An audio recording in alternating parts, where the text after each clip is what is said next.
Firestone. It was going to be the friendly town. Open, inviting. The residents weren't afraid of the skags. They weren't afraid of the bandits. They weren't afraid of Pandora. But fear. Fear is your body's way of telling you that you are going to die. By the end, they put up hasty walls of scrap and debris. But it was too late. Far too late. When Firestone fell apart, some of the survivors made it to New Haven, while others tried to reach Sanctuary. Those who made it here found a place with us, provided they were willing to pull their weight. Pandora is a remote planet. Supply and trade are inconsistent at best. The closest we get to regular shipments are the one-way junk ships that dump unwanted salvage from the core.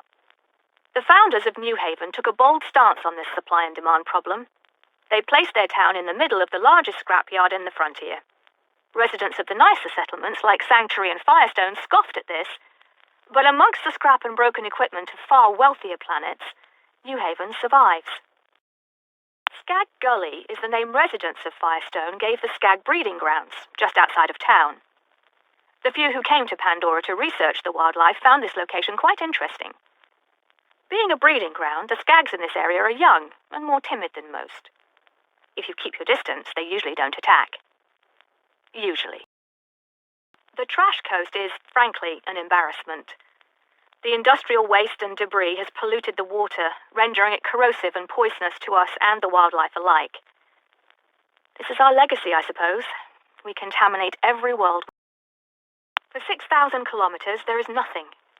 The salt flats are a great expanse of cracked earth and dust. Along the southern edge lie the spires of heaven.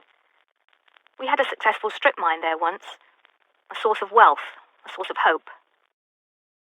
When the Dahl Corporation opened their mining operations here on Pandora, they decided to use the cheapest labor possible. So they shipped 30,000 irredeemable criminals from their prison system to man their mining operations here on Pandora, a move best described as staggeringly idiotic. When the prisoners inevitably rebelled, the mines quickly became a dangerous place to be.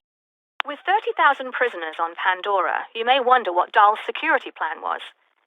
The answer is just as cheap and short-sighted as the plan to have 30,000 criminals do your work for you. Dahl's security plan consisted of 600 armed men and over 4,600 unmanned sentry turrets. Predictably, when the prisoners took over the mines and prisons, they took over the sentry turrets.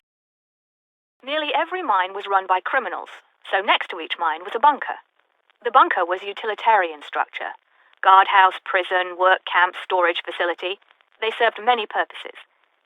In the end, though, the bunkers were where the rebellion began, and the bunkers are where most of the bandits live now. One of the mines was shut down a while ago. The official word was that there had been an accident, and an investigation was called for. I wonder if they really expected anyone to believe the company would shut down a mining operation because some criminals got hurt. Most people think they found something, some iridian trinket of value perhaps, and were afraid the other corporations would get wind of it, so they shut the mine down. Some of the prisoners found something. It changed them. I don't know what or how, but some of them have done something to themselves. Others have been mutated, changed into grotesque, oversized brutes. What they've become is disgusting, disturbing, and dangerous.